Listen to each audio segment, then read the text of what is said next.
get back to the Memphis City Cemetery one more time. Image 10 would really like to thank you guys for all coming out.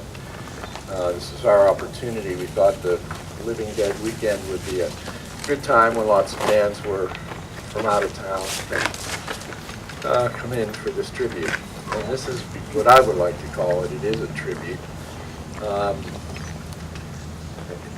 We've been, believe me, I probably wrote 10 different scripts and I threw them all away and just said, you know, if you can't say something from the heart, it's not worth saying. You're going to hear a lot of that from the guests that are going to come up to the podium. What can we say? We lost a spirit, and I still, it's been how many months, I still can't really formulate the words to express my loss. I don't even know what that loss is. And I think a lot of other people share that feeling. So rather than stand here and babble, what we'd like to do today, and this is modeled after George's memorial service in Toronto that Suzanne and company put together. Just let the people that cast and crew members and people that were touched by George, a lot of them you'll find in the exact same way. But I don't see any better way to give a tribute and let you people have real inside information from these people that were touched by George. So I'm sure I'm forgetting a lot of stuff. A little at a loss for words. So hopefully that will break, and hopefully we got, Lord only knows, a spectacular day to do this. And let's start. Who wants to come up first? Nobody. Nobody wants to break the ice after this remarkable introduction.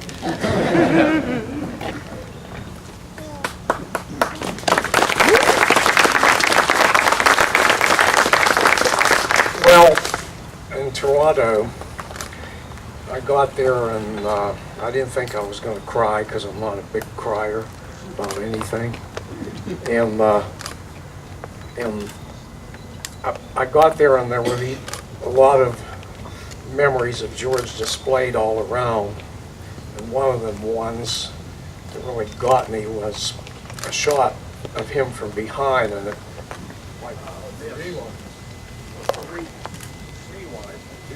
with the rewinds. And Night of the Living Dead and all our films for the longest time were edited with those rewinds and a sound reader and a synchronizer and a little movie scope with a screen about that big. And that's we didn't even have a moviola or a chem table back then. Now it's a lot easier with digital editing and so on. But George had this uncanny ability to make those, you had to keep those, to make the picture and sound play at anything like normal speed, you had to have coordination to be able to do that. And George had that kind of coordination spectacularly. And he'd be sitting there and you had to hang film in bins. And George, we used to say he had film coming out of his ears. Film would be in his mouth, film would be all over the floor, film would be all over the bins, and he'd be there with those rewinds. Well, I just broke down and couldn't even talk. I was crying, and Rob Lucas was pat me on the back. But I was okay when I came up to make my remarks, and I'm not going to tell the whole thing. A lot of you have heard the story about or read it about how George and I met when we were 18 years old, and he came down to the street dressed like one of the characters in the movie Viva Zapata with a big sombrero and all that. I told that story. I figured I'd tell it in Toronto because there might be people there that haven't heard it. But I ended my remarks the same way I'm going to end them now. That, George and I and Russ, and we were fans of, we really liked the style and the aura and the charisma of Frank Sinatra, Sammy Davis, Dean Martin, that whole thing, you know. We were talking about it one day, and I said that the world is a poorer place without them. And then I said, you know, George made his mark on the world, and the world is a poorer place without George Romero, and I'm almost crying to say that. Thank you very much. That's all I'm going to say today, and I think it's enough maybe for me.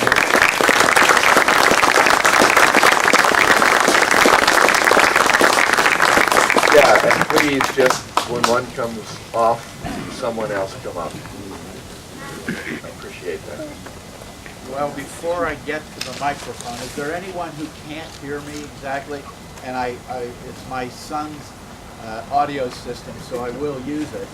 But I just want everyone to know that right here is a significant part of film history.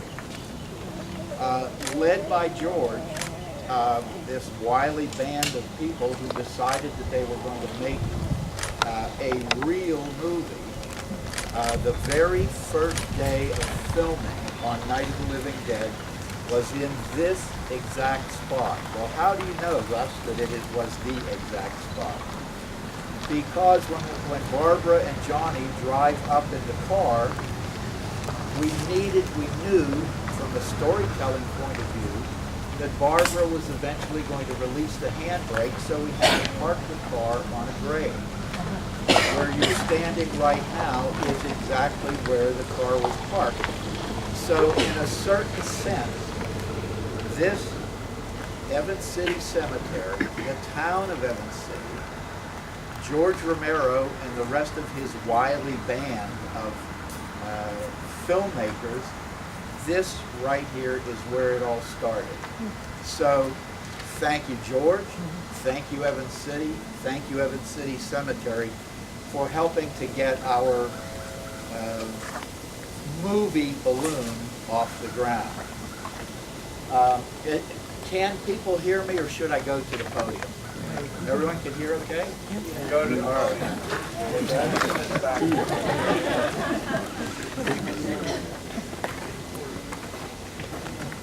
Get out of here, B. Oh, yeah, come on. I'm going to shut the guy.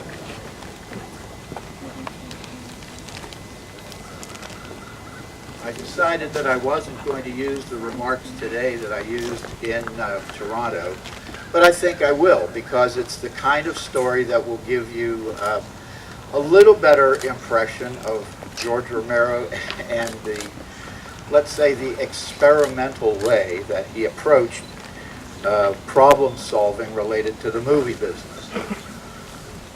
Our very, very first job, our very first commercial job, was for Buell Planetarium, which is a science organization here in Pittsburgh, still is. We got a job to make it look as though a rocket ship was landing on the moon. Okay, well, how do we do that? The planetarium had constructed a rather large moonscape, and it was up to us as to how we made it look like a rocket ship was landing on that moonscape. Our very good friend and close colleague in the early days was Mark Ritchie, Rudy Ritchie's brother, Richard Ritchie's cousin. Mark was a certifiable genius. He really was. He had a genius of mathematics. He was also an amateur rocketeer. Mark knew how to make solid rocket fuel in small batches. So, who do you call? You call your friends. Mark, we need to whip up some fuel to make it look as though these little model rockets are actually, this model rocket is landing on the moon. Mark said, sure, I can tell you how to do that. And Mark was quite skillful at whipping up batches of this mixture to convert it into rocket fuel. And by the way, it's very close to what they actually use. So Mark instructed us, and we were experimenting. I think it was on a Sunday morning. We should mix up, George, we should mix up a batch of rocket fuel, but you know, it's Sunday morning, Mark's probably not around. He instructed us pretty well. I think we can do it ourselves. And George agreed. Why are you laughing? What see could where this is possibly go wrong? At any rate, at our very first storefront, Latent Image, we had a hot plate and a porcelain pot that we used for, heating soup and that kind of thing. So we poured the ingredients for our rocket fuel into this, and one thing that Mark never let us forget, as you heat this concoction, don't let it get too brown. Well, too brown is sort of a relative term, but we thought we had it. So, in go the ingredients. It was George's job to stir the pot. It was my job to hold the pot because it was just a little hot plate. So, I'm holding the handle. George is stirring. It's looking good. The viscosity is looking good. Everything is looking pretty good. And I said, George, you remember what Mark said about don't let it get too brown. George, it's looking like it's getting pretty brown. George, this stuff is getting really, really brown. I put the pot down and took off, and George was immediately behind me. This was in the back room of our place of business. This stuff blew up. It got too brown. We ran out onto East Carson Street, followed by this acrid, billowing smoke coming out of our storefront, Latent Image. The fire department came. We had quite a ways. It was one of the first ways, actually, that George left his mark on the world of filmmaking. The fire department and the police were not very pleased with us, but they were convinced that we weren't terrorists or anything like that. Our rocket fuel just simply blew up on us. It got too brown. But the reason for that story is that kind of experimentation, that kind of vision about how do you really make it look real, how do you make it feel real, was something that never left George in his storytelling. And as Gary said, George Romero has touched hundreds of thousands of people with his work, with his creativity, with his sensitivity. And the world is truly a lesser place because of him. And any of us who knew him and had an opportunity to work with him and got a little bit of the glimpse inside the real George Romero, I think that anybody who met him as a fan, he was always courteous and kind, and he would stick to the bitter and to make sure that anybody who showed up to get his autograph went away happy. And not just getting an autograph, he actually engaged them. And that speaks volumes as to George's his sensitivity and his positivity. We miss him very, very dearly.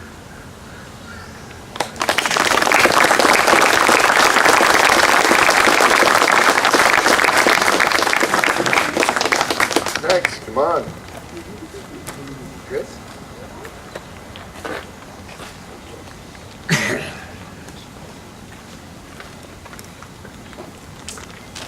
I was lucky enough to meet George Romero when I was 9 years old. I found out when I was about 7 that my brother was in a movie, which to me at the time was like saying my brother had ascended into Valhalla. It's like people on that side of the screen were different than the rest of us here. And my brother worked on this movie called Dawn of the Dead, which was made by a guy named George Romero. And so the following year, we're visiting my aunt and uncle in Ohio, and we took a drive from Ohio to a place called Fawn Township, which I'd never heard of, but it was outside of Pittsburgh. And they were making another movie called Night Riders. And I met a very big, tall, friendly guy who seemed to me to be a 9-foot-tall kid, like me. And I had a great picture taken with him and Ed Harris and my brother. And over the years, I've been lucky enough to have a little bit of contact with that band, but I was, I became enamored of his movies and of his work and of his way of telling a story visually. And many years later, I was even luckier to be able to work on a little project with him, which was a spec thing about wrestling that our friend Jason had come up with. JB was George's assistant at the time, and we shot it. We shot it at a little wrestling complex, which used to be out near the Eastland Mall, and George would say, that's, the trucking depot from Dawn of the Dead was right down this road. It was close to Eastland Mall, and we shot it with, it was JB and me and George, and another friend of mine who's now my partner in my own company. His name is coincidentally also Mark Ritchie. And we shot the wrestling thing, and then we got into a van, George's van, and we drove to Bethlehem, Pennsylvania, which is where we knew a couple of guys who had the first digital editing setup, anyone that we knew that had that capability. And Jason and I took turns sleeping because George stayed awake for 2.5 days while these guys edited this thing digitally. And he just never batted an eye. He was very calm. But one guy lost it because he was freaking out about the police. I can't make the cut that way. And George said, okay. He was very calm, very friendly. And at one point, I was in the other room, because again, we were taking turns, because old George was the only one that had the stamina to stay awake and watch this thing be put together piece by piece, because he knew what he wanted to see, and he was telling, these guys were still figuring out the software. And George was very patient, and in the other room, on the second day, I found a guitar. So I was quietly kind of playing around with the guitar, and I was playing one of the songs from Night Riders, just quietly. So the guy who lived in that house that we were staying in, he said, oh yeah, I know that too. And in the next room, I didn't know he heard it. George said, Pastor Chris. But this guy's been awake for 2 days. He's still trying to help these guys edit, and he hears me playing the songs that just move in the other room, and acknowledges that, and takes a moment to do so. That's the guy that I met when I was 9, and that's the guy that we were lucky enough to have with us for so long. And the coda to that story is that on the way home, driving back in George's van, George had a VCR in his van, and I sat in the back seat. He and JB sat up front. We put Day of the Dead on cassette in the VCR. And while George was driving, anytime Joe Pilato had some line, George would roar that wonderful laugh of his. Just laugh. And the loss of that laugh is probably the biggest thing that I will miss. George not being here anymore. But George, God bless you. Thank you for making our lives a little happier.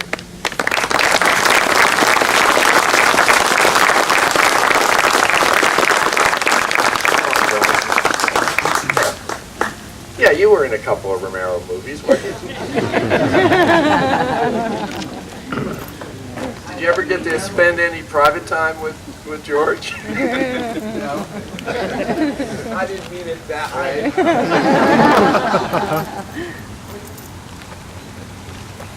Yeah, I wonder. I don't know what I'm about to say. Maybe that's the best way to stand up here and say something. I came into this family in 1976, so I had a 41-year relationship with George.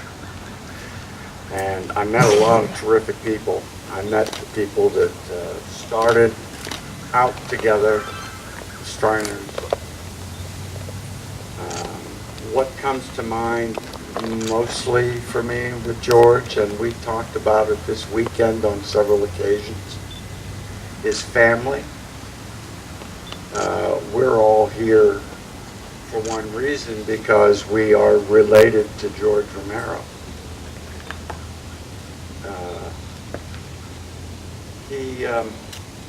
George and I didn't talk a lot over the course of our time, his time. But we had a bond that began immediately. We didn't have to talk.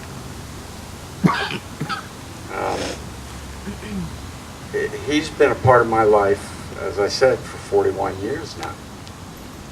And some of you longer, 60 probably. And that has enriched me as a person. And I don't so much miss George as I try to hold him dear right here. We are celebrating this is a celebration. And that's what I always want to keep in mind. I want to celebrate my friendship. I want to celebrate someone that I love. That's the most important thing to me, is that this is about love. This is about caring for one another. I never met anybody that had met George that didn't find him entirely accepting of who they were, entirely accepting of what they were interested in.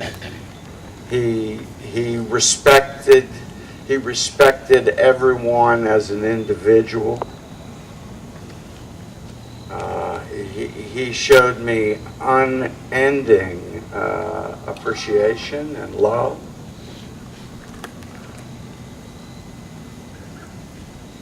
Suzanne,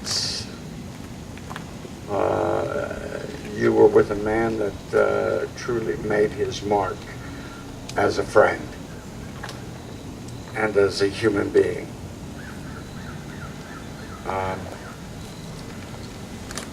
I'm so happy to be amongst all of you today and every day, and be able to celebrate this man's, not just his accomplishments, but his love of the other, his love of us. And I hope always to give that back in some way. And remember that we are family, whether we like it or not. Dysfunctional, I'm sure, at times, but family nonetheless. We will never be anything other than that, which for me is just maybe the greatest thing that George has given me. Remember, we're all here because of him, and he was here because of us. He cared about us, and I love him.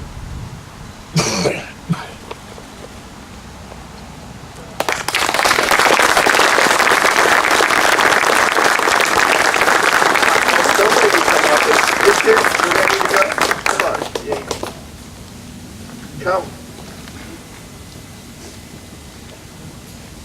We want you all to say something. That's why we're here, okay? Oh, we got a man. Hold on, Richard. We got a bigger guy than you. I don't like this. I don't like these places at all. I don't like these places. But for Georgia, I'm here. When I met George, this was me. I was Big Daddy before I was Big Daddy, because I'm from the South, and you know, grandmama's Big Mama, Big Daddy's Big Daddy. When I played football at UCLA, my nickname was Big Daddy, because I was a big brother, and I would run you over. But when I met George in 2005, I forget who the executive producer was in the room. I'm sorry, I forgot your name. I can see your face, but I don't remember your name. There were, I'm going to be a little politically incorrect, if I may. There were a lot of white boys coming out the room. And these are actors in Toronto, and they were all well-known actors, and some of them were saying, what is this, acting 101? What does he want us to do? Now, I'm a little bit of a germaphobe. I walked in the room. I mean, I do shake y'all hands, and some of you guys do not wash your hands in the bathroom. Okay, and then you want to come up and shake my hand. I'll shake it anyway, but I want to slap you, some of you. But anyway, I go in the room, and George, there was a little office table, an office phone, and an office chair. And George said, "You are dead, but you're remembering what it's like to be alive." Now, I look at this phone and I'm thinking, how bad do I want this job? Because I was in the bathroom and I saw these guys that didn't wash their hands, and I knew they touched their phone. So I sat there for a long time, just looking at George.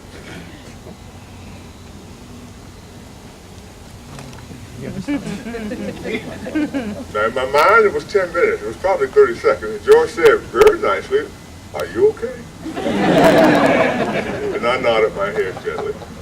Because what I was thinking was, okay, I'm going to go all the way back, but, oh man, that phone. So I sat with my back up against the wall, I put the phone on the ground, and I laid my head on the phone, and I used it like a pillow, curled up in the fetus position, and I went to sleep for a little bit.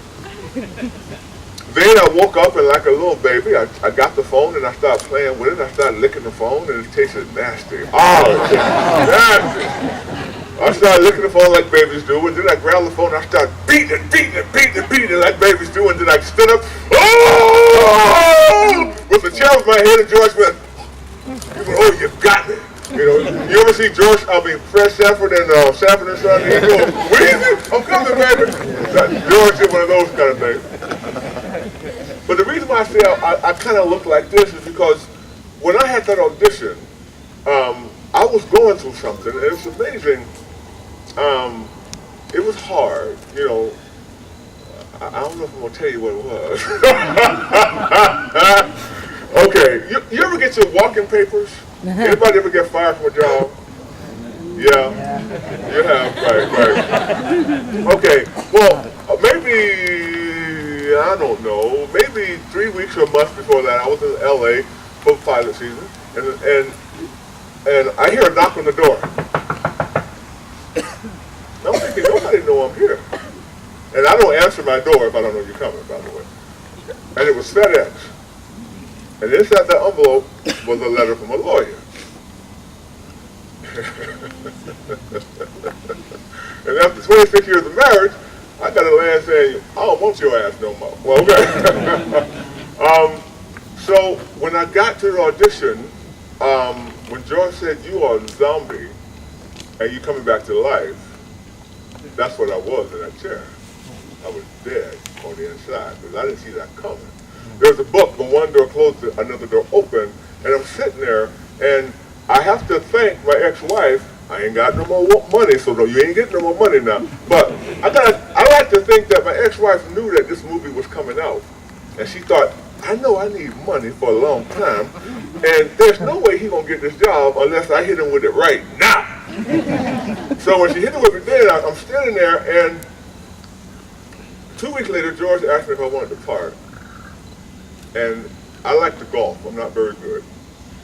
And I want to go to a couple celebrity golf tournaments. So I asked George, like an idiot, when are you shooting? Because I got a couple golf tournaments I got to attend. George very kindly just looked at me and just shook his head like, you know, Lord help this boy. But he told me, and I did the job. And I remember George never really gave me direction so much as he was so generous that he allowed, if you had an interpretation, he allowed you to just try it. And I would try some things, and like a little kid, I thought George was, to me, was like a big brother. And I would look at George, you know, thinking, do you like it? And George had this way of not really telling you no, but you kind of knew that he didn't like it. He kind of like look off and go, okay, he don't like that. But when he did like it, his face would light up, his eyes would light up. And then one day there was this horrendous scene where I was going to a very, very dark place to get the scene right. And George liked it, and they said, we have a technical difficulty, we'll be right back. So I've got my back turned, and I'm getting in the scene, and and I'm just making things go, man, don't do that, brother, you're marching me up. And after about a half hour, I'm thinking, this is hard, this is hurting too much. When are you going to shoot this dang thing? And I look up, everybody was gone. I said, well, I thought y'all said y'all going to shoot that thing again. And I wanted to ask George, but it wasn't his place. It was the second AD. Is there any second ADs here? Your job is to let us know when you ain't gonna shoot that dang thing no more. So we don't keep doing that work. But George, I love George. I don't drink, but went up to George's room at a convention, and George offered me something to drink. And I just figured I got to drink with the man. So I drank one beer. I'm a silly drunk. I'm a stupid drunk. I should never get drunk. So I drank about 3 beers, and I was laughing. And George, the coolest thing about George for me was he had this sense of, you just like being around him. You just loved, I loved his presence. And I was always calm around George. But I was also very protective around George. I used to be an executive bodyguard, and I took people like, I went on tour with people like Joan Baez and Bob Dylan to the Reuben Carter thing. And whenever I saw George, I went into executive bodyguard mode. No one, very few people really knew it, but I was watching him and I was watching them. And when he and Susie would be out there, I was always kind of hovering a little bit just to make sure he was okay. Because Big Daddy is in here for real. If you mess with George, I would hurt you. So I want to rest in peace, George. I love you. This was very, very hard for me. I did my crying in the car.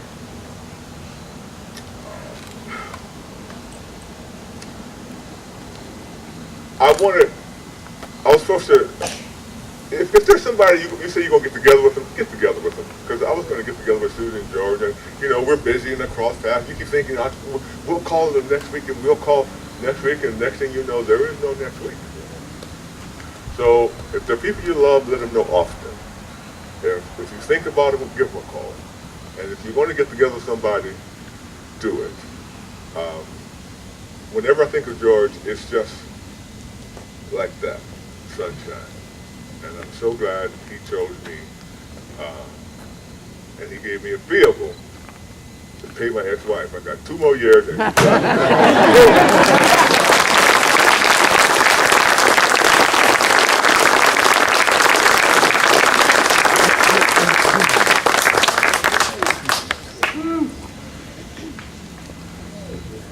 Tough acts to follow.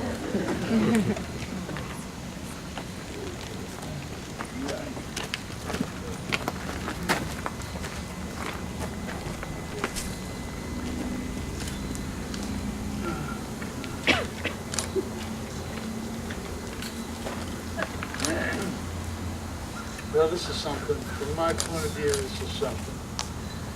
We'd have to talk people into working with us, and when we started, we had all kinds of ruses that we used. And this voluntary surrender, this is great. I have no idea how I feel at this point. This is the strangest experience I've ever had. And I've had quite a few. But there's like strings going from these eyes out there. I can tell that. Coming back to me. And I held going up the line.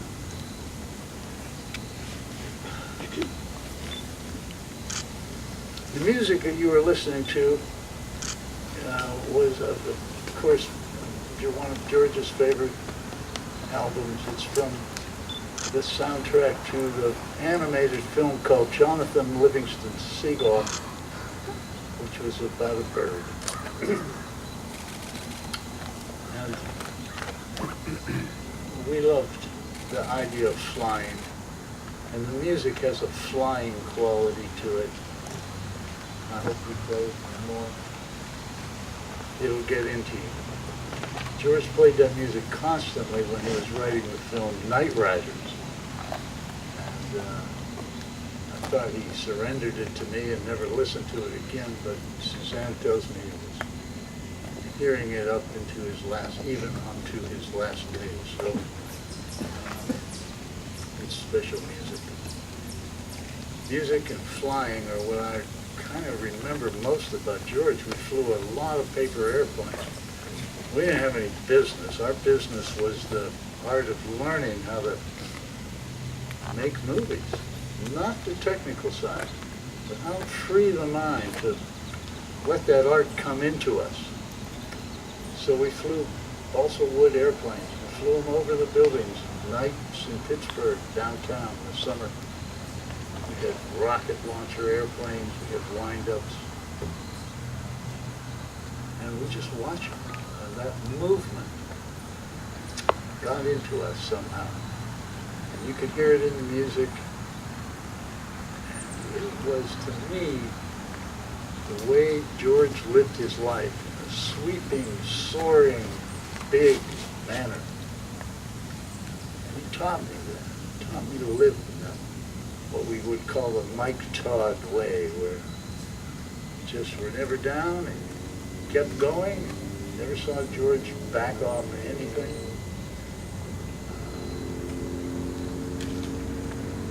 I was asked recently, what person was the biggest factor contributing to my development? And it was George. It was George. All of us here sort of constitute a monument to George. And it's sort of staggering to get this. And then, of course, behind us is, I don't know, hundreds of thousands of people connected by certainly Night of the Living Dead and the other films that he made. It's not to be taken lightly. I don't know of any other person in a position like George was, I am, and we all are connected that way. It must mean something, because it's going to go on. Those films count. Night of the Living Dead says something. It's very hard to get. There's something about Night of the Living Dead that people want to learn. They learn by seeing it, and they feel it. It's a lot like, to me, like Greek theater must have been in that early day, when people came to experience these stories and the music that went with them in ways that they could not articulate either, but the story could.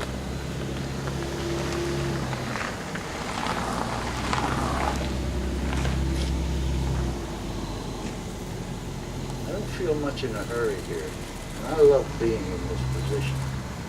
But I'll take those words and think about it myself. What I can do to push this stuff along even more.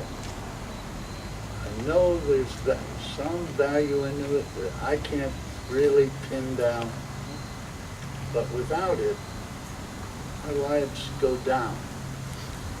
And with it, our lives are lived.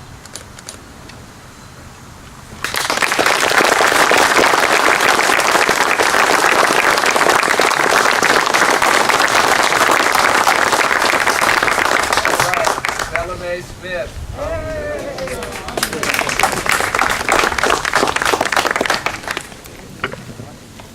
That's a long walk.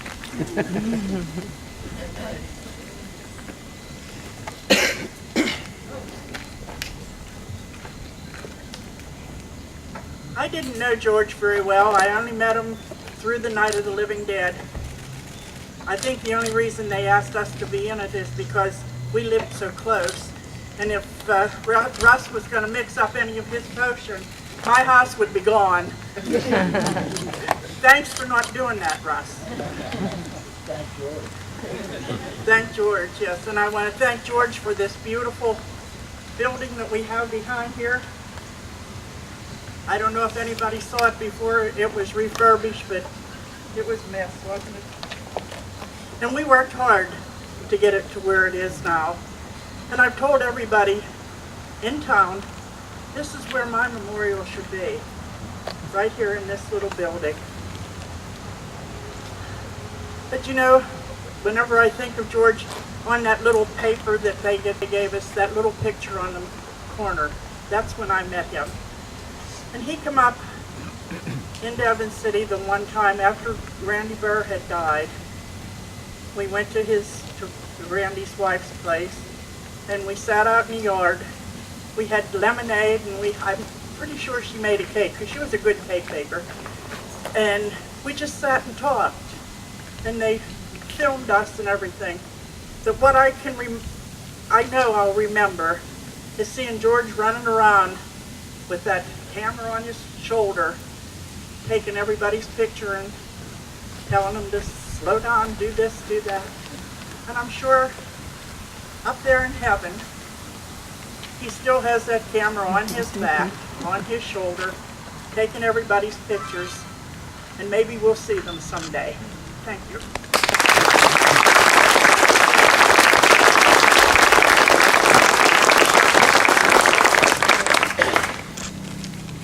Who else wants to go?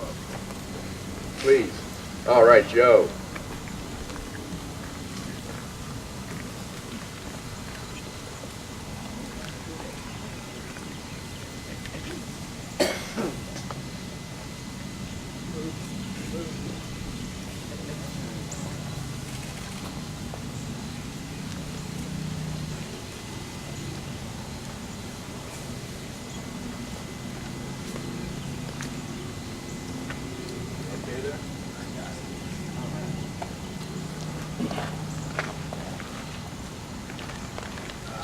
I won't take up too much of your time.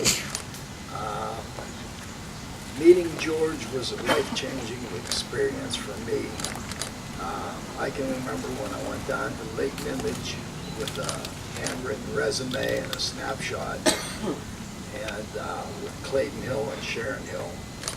And George just looked. He looked at us, and I could see the wheels turning in his head. And he says, I'm going to use you in this movie. I'm not going to tell you where yet, but I'm going to use you. And months passed, and I was worried. I said, I'm not going to get called. Then out of the blue, Christine called me. She said, can you be down here tomorrow at the building? And I said, yeah, absolutely. And just being on a set, I couldn't be there every day because I had a record store. But I would be there as much as I could. And just to watch him work was, to me, spectacular. He had such a nice calmness about him. And always seeing the wheels turning in his head as he was directing. He gave me a chance to meet all you wonderful people who are fans, plus all the family of the dead. And to me, George will always have a place in my heart. And I don't think anybody will ever forget him. Let me just make that real short, but we all love you. We'll always love you.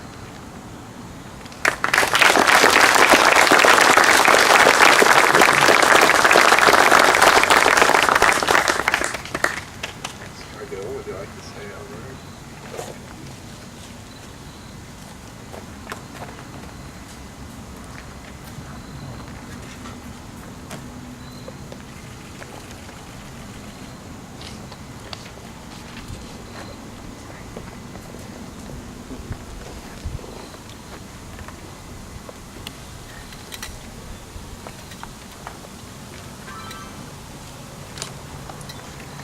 Sorry, I'm crying already.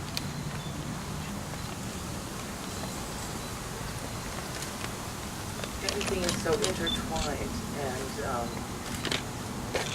George Romero was intertwined in my life as a young girl, and my father, was Chilly Billy, and I didn't know that I was living in a moment of history at the time, because you're just living your life, and that's what was so great about George, is that it was just simple. He was simply George. And, it's like in Pittsburgh, it was chipped ham and the Steelers and, Chilly Billy and George Romero and Klondikes. And, there are all these things that were iconic, but they were all simple. And they all expressed what Pittsburgh was. And George was Pittsburgh. My dad was Pittsburgh. And I miss them terribly, and I know how hard it is for so many people. And Suze was a wonderful person in his life. He loved her very much. And I feel for her and her family, and for all those that knew George. I was just very, very lucky to have met George and have him in my life, to be a friend, a mentor, like an uncle. He was a good man. He was simple. He loved. He was loved. He has great kids, Cameron, Tina, and Andrew. And also Chris Romero, his ex-wife. That they loved each other for many years. And George was just, you know, a wonderful man. And I can't even believe he's dead, quite honestly. I mean, I was just getting used to my father passing, and now George is gone. But he will live on. George will be here always. And he will live on and screen. You know, every time I watch a movie, an old movie, I like the classics also, the old movies, and I would always say, gone, gone, gone, you know, and point out the people. And it's just amazing that it's one day people will be watching and say, when they point to me, they'll say, gone, you know. This whole idea that the world turns and everything passes and everything is beautiful at the time, and it's hard, and life is so full of joy and pain and suffering and wonderful epiphanies and love and friendship. And I think that's what George brought us all together. You know, it's been crazy. It's like this and now like any family. And I'm just very fortunate that George was in my life, and look at this. Look at all of you. He loved you very much, and I love George.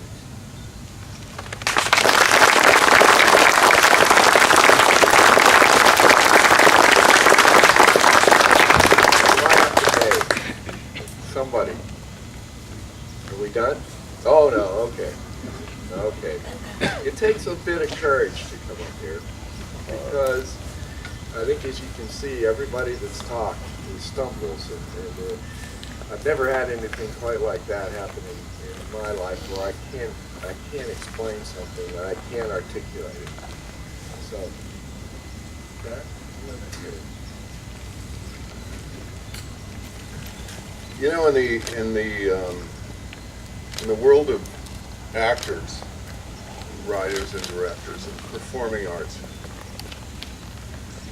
there are lots of very highfalutin notions as to what we're about and what it all means, trying to reflect the profundity and complexity of the human condition. And I have worked very, very hard my entire 45-year career as a professional actor. I've been lucky enough that I was actually able to support myself as an actor and didn't have to, wait tables for very long. And along the way, I've played Hamlet, I've played Macbeth, I've played Prospero, I've played some of the great roles of Western literature. I've had a wide and varied film and television career. And as one grows older, I guess and you begin to take stock of your life and your career and your work and try to get a sense of the arc of it. And harmonize the reality of what you've done, what one has achieved, with all of those highfalutin notions of shedding some glimmer of light into, or as Shakespeare said, holding the mirror up to nature. And there's a certain irony that I've always carried with me, that in the final analysis, the very, very, very finest work of my career was playing a zombie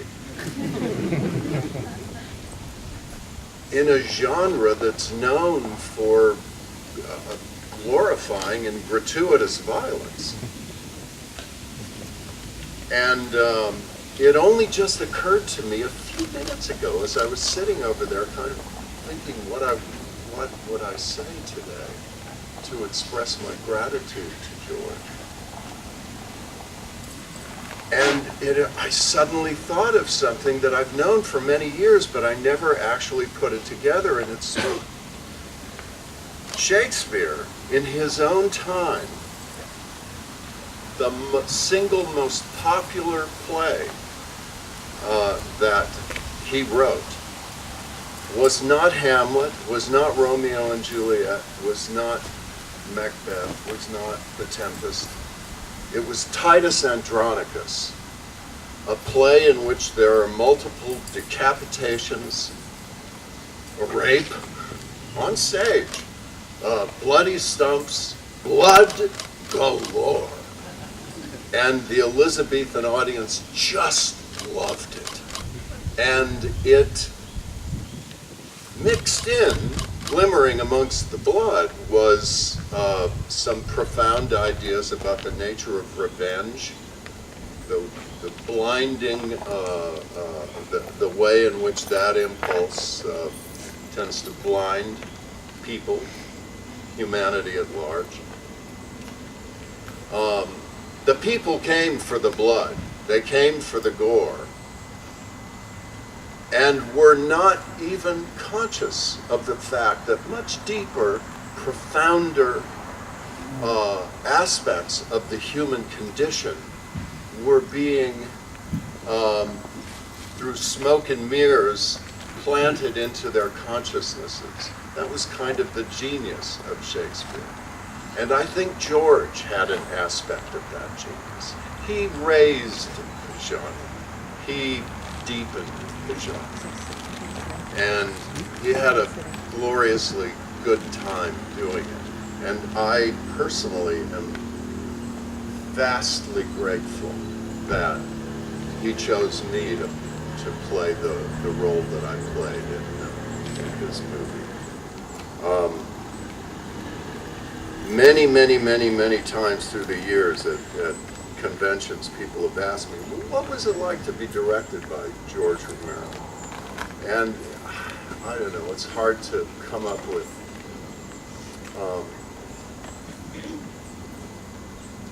and again, just moments ago, sitting there, I suddenly remembered something. And this is exactly what it was like to be directed by George Romero. Years ago, I was in a cowboy movie, not a movie, a TV show, and I had to ride a horse. And a friend of mine, who was a serious horseman, said the thing you have to understand about the relationship between the rider and the horse, if you've got a really good horse and a really good horseman, is that you have to do, as a rider, very, very little. You don't kick the animal, you don't jerk the reins. All you have to do is lean, and the horse knows what to do. And that's what it was like to be directed by George. You could hardly perceive what he was doing, other than a couple of remarkable jewels of insight that he suggested to me in a very casual way.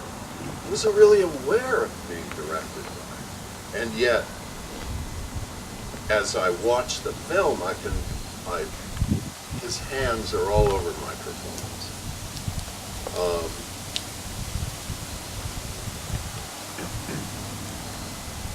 He was a great man, and I was personally greatly blessed by my relationship with him, and my work with him. And as all of you, I will miss him.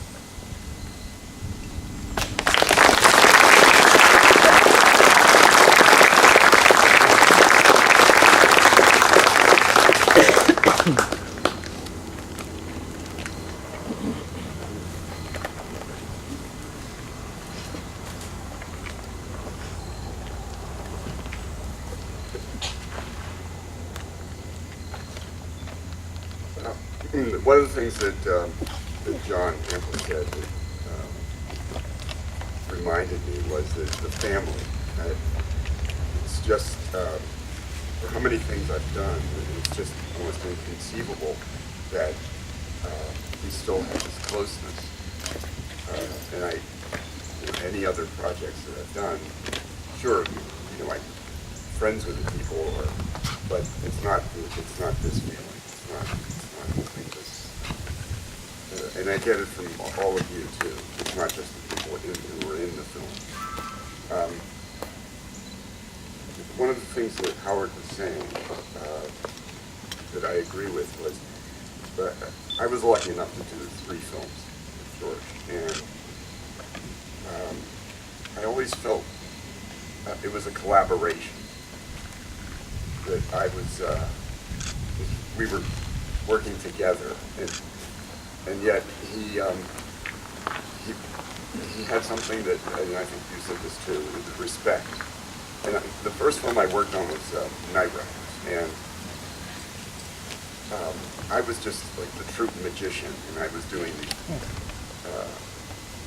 the silly things with scarves, and I said, I went up, I thought, you know what, it would be really cool to do something with coins, like pull some coins from somebody's nose or something, and I can't even remember who it was. It could have even been Stephen King, I can't remember. Somebody was in the crowd, and I meekly went up to George and said, maybe we could do a scene where I pull all these coins out of somebody's nose. He said, sure, well, let's try it. And so he actually filmed it, and I was blown away. Later in Day of the Dead, the last scene where Logan turns off the light, Richard Liberty, I suggested the whimpering, and he went along with it. Because he respected the actor, he respected me as an actor, and as a person. And he was a sensational person. The one story I want to tell you, though, that is sort of humorous was I worked on Creepshow, and the last segment I was the character of Carl Reynolds, and E.G. Marshall was the star. George brought me into the set, and he introduced me and said, this is E.G. Marshall, this is Mark Tierno, and I stuck out my hand to E.G. Marshall, Mr. Marshall, and he was wearing the rubber gloves. He said, oh, sorry, I'm sterile. And I said, I don't know where this came from. I said, well, perhaps you can adopt. I think if I had thought of it for another 5 seconds, I would not have said it, because I looked over and George's jaw just dropped. Here I was with his star. But he was a wonderful person, and he also influenced my life. And I'm very, very, very, very, very grateful. Thank you.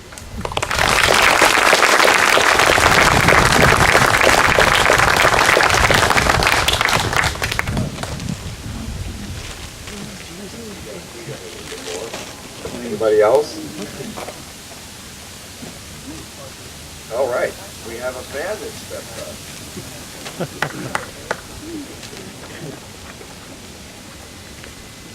Well, I should say band and football. I'll adjust this. Good morning. In 1984, I met George Romero for the first time, and I had the distinction of playing the football player zombie in Day of the Dead in the scenes that were shot on Sanibel Island, down in Florida where I live. And I was only 20 at the time. And when I first heard about this was 6 months after graduating from high school, and my media specialist, who taught me the videography and the photography that you see me do now, he says, Michael, your your George Romero, who made Night of the Living Dead, is coming to Florida to make a sequel to Night of the Living Dead. And I said, well, that doesn't make any sense. I know that George makes most of his films in Pittsburgh. And so I called Kyra Schoen from Night of the Living Dead, who we've been friends since we were teenagers, and we would call each other and write. And I said, Kyra, is it true? Is George making a film in Fort Myers? She said, yes, he's making a sequel to Day of the Dead on Sanibel Island. The name of his company is Sanibel Films. She says, here's the number. Give him a call and tell him you want to be in the movie.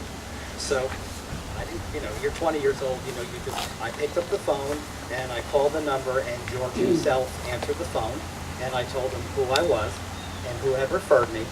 And he says, okay, no problem. Just leave me your number. I will have my wife, Christine, call you back because she's helping with the casting.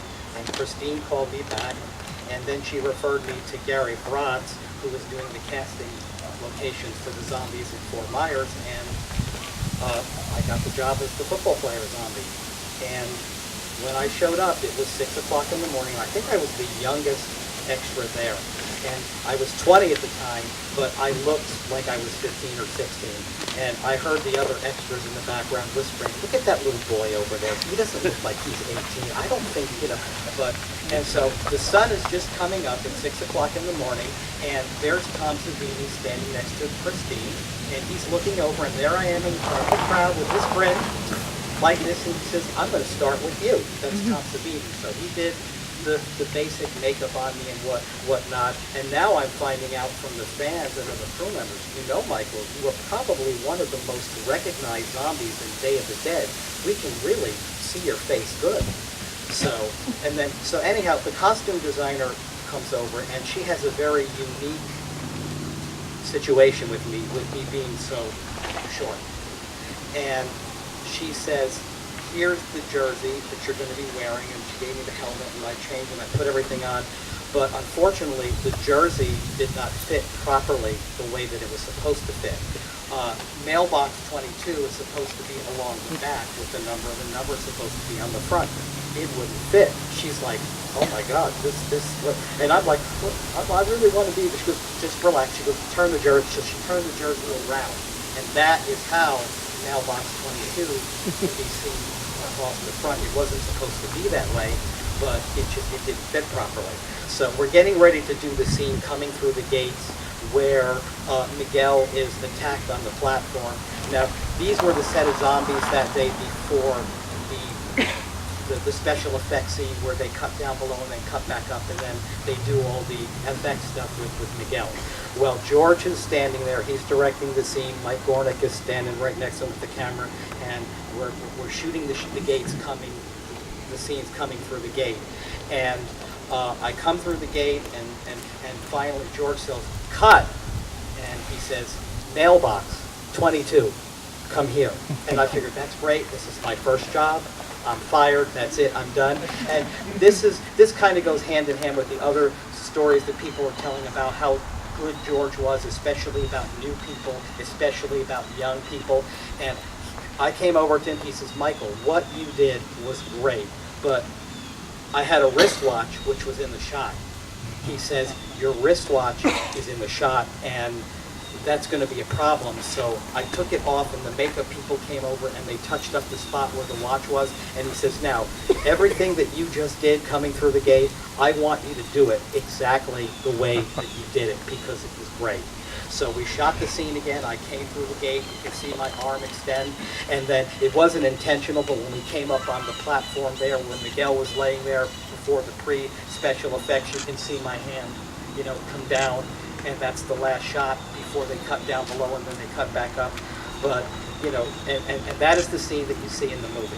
But, and even though that was the only time that I have ever worked with George professionally, it had a lasting impression because he was just so amicable and so nice and so patient. And I only had to do it one more time. So, thank you very much.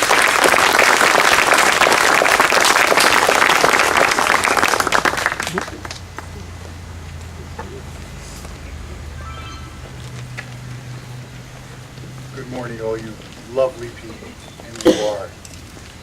It is a family. Lori and I talk about it all the time. Howard, Tim, John, all of us. Right after George passed away, I was sitting at my kitchen table in Connecticut. And I wrote like 4 from the heart pages. I have them with me, but I can't top what I've been listening to. I actually was feeling like that kid in grammar school, and I'm kind of shirking my duty, and that kid in front of you is going, "Teacher, I got the answer. I got the answer." I would kind of go, like this, because you didn't want to get called on. And I am just blown away by the love that comes through every person that I've heard here. The intelligence, the beauty, the love.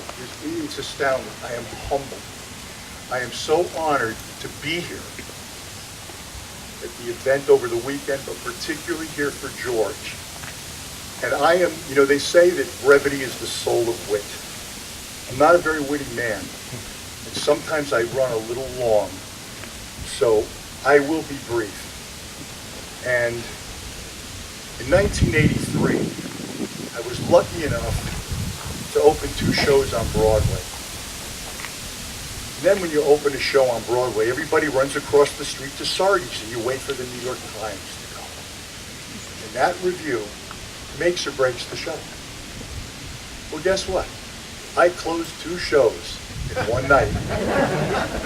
One with Elliot Gould and one with Carol O'Connor. Amazing, isn't it, folks? Show business. Show business.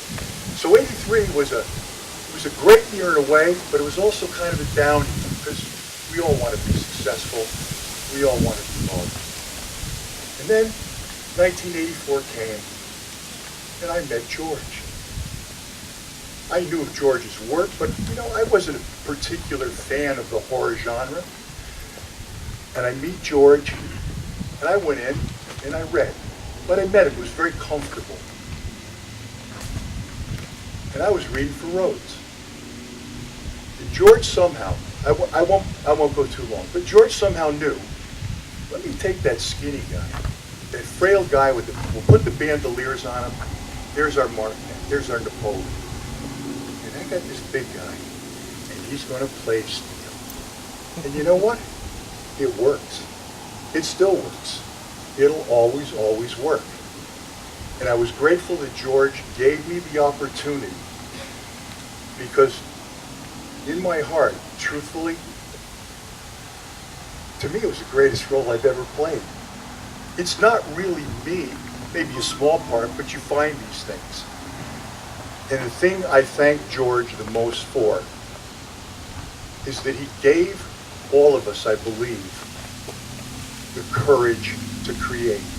And I really believe that was his gift. He gave it to me. So on this beautiful, beautiful day, thank you, George. We all love you. Thank you.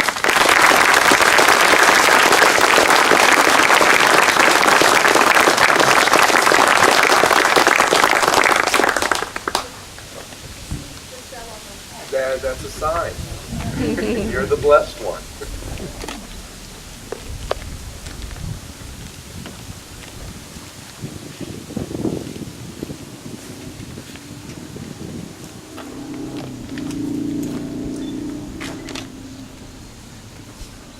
I've only known him for 13 years. And when I met him, I had no idea who he was. I had no idea about any of you, his movies, nothing. And I had seen this guy, this very large guy. I was a bartender where he was doing post for Land of the Dead. I would see this very large man with the biggest glasses I'd ever seen in my entire life. And I pegged him for a writer. And it's just this artistic guy. And my ex-boyfriend came to the bar and said to me, you know who's in the house? I went, Dennis Hopper, John Leguizamo. I know, it's so exciting. He goes, no, bigger. It's George Romero. And I went, who's that? I have no idea what that is. And then I put two and two together. That large worker was George Romero. So I approached him and I said to him, small world, but my ex-boyfriend was the stunt coordinator on your film, and hello. And he said hello. And he invited me to a rough cut of Land of the Dead. And I was so nervous, because I thought, Matt would be there with me, but I had never seen a zombie movie and or a horror movie really. I was more into Shakespeare and Russian literature and that kind of thing. So I was really nervous that I was really going to hate this movie, and I would have to be honest, but polite.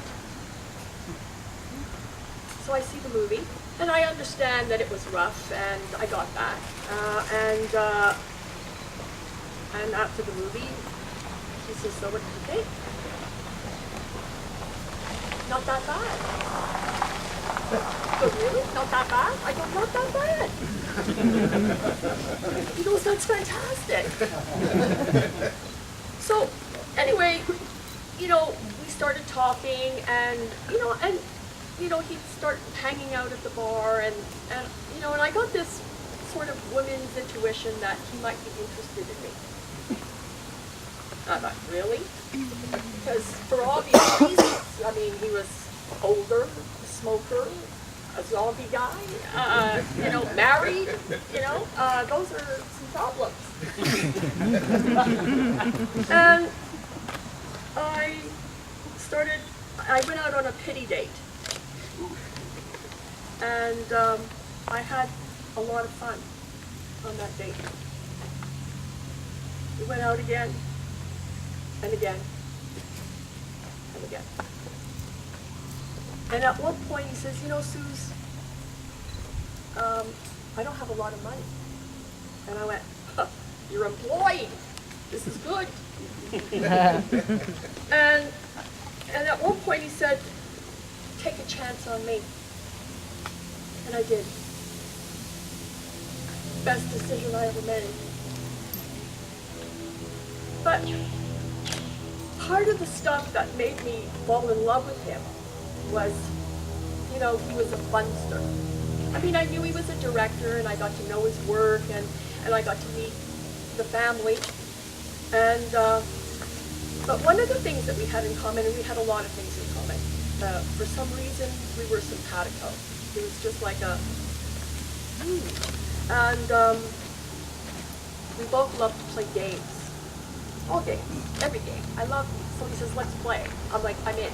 I love it, from, charades to Risk to trivia to just everything. And so George and I also we played a lot of games. We played Scenic, we played, and I'm competitive. I mean, there's no doubt about that. I play to win, and I'll kick your ass if I can. And George is competitive too, but not as competitive as me. And so we're on vacation, and we had never played Monopoly before. So at the hotel, there was a Monopoly game. So he goes, "You want to play?" I go, "Sure." I would never say no to that request. And so take out the game and start sorting out, the money and the cards, the chance, the community chest, and all that stuff. And then he starts counting money. He was like Shylock from The Merchant of Venice. I mean, he was so like, I feel like, who are you? Because you're this soft-spoken, gentle person. And he would kick my ass at Monopoly every single time. Because he was just, I don't know, he just loved the money, like the deals, and yet in real life he didn't really, that was not him. So it was quite funny. And then of course we got married, and we had a very happy, loving, this was so cute. And he also introduced me to you. And, you know, I was a bit of a mess when I initially came here because I heard the music. And music was always a very big part of George's life, and he loved this music. And so I became a little weepy willow, but I do feel the love. Miss him every minute of every day. But you helped me. It's therapeutic because I'm not alone. And I thank you very, very much. He loved you very, very much. And let's hope we can keep his life and his legacy as sweet as it always will be forever. Stay scared. Thanks. Thank you.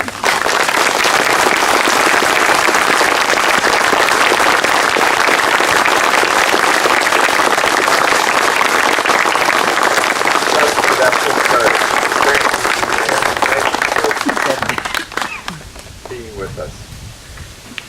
It's kind of a tradition when we come up on the steps that we read a list, not of all Romero films, but of Night of the Living Dead departed. And we've chosen the glamorous couple of the Night of the Living fans to read that list. Bob, Sandy. I think most people know who these people are. If you don't, there's a problem.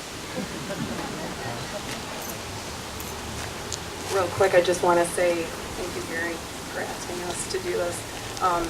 We never worked with George, but we were lifelong fans, and I know that I can speak for a lot of you guys when I say I feel like we lost a friend, a dear friend, and wow, this is intense. These are also some other people that we lost. I'm going to read it slow.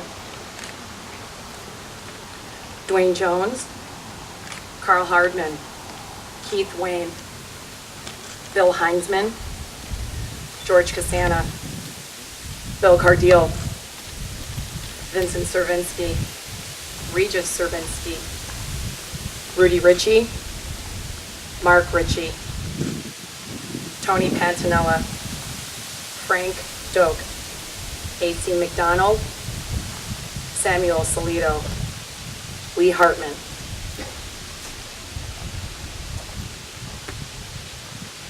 William Birchnow, Ross Harris, Alvin Croft, Jason Richards, Steve Hutsko, Philip Smith, Randy Burr, Roger McGovern, Josephine Striner, Norma Beardsley, Betty Ellen Haughey, John Razzo, Robert Walcott, Bruce Capristo, Charles Odedo, Marshall Booth, John Messenger, George A. Romero.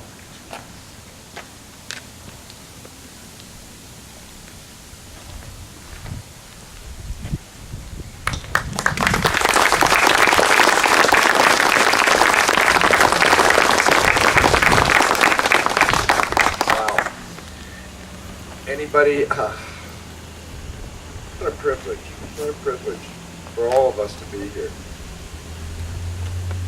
It's pretty emotional. I usually have words all the time. I have no words. I think we've concluded. I think we should all hug, and I think we should all continue to love one another and make this a better world. Thank you. Thank you.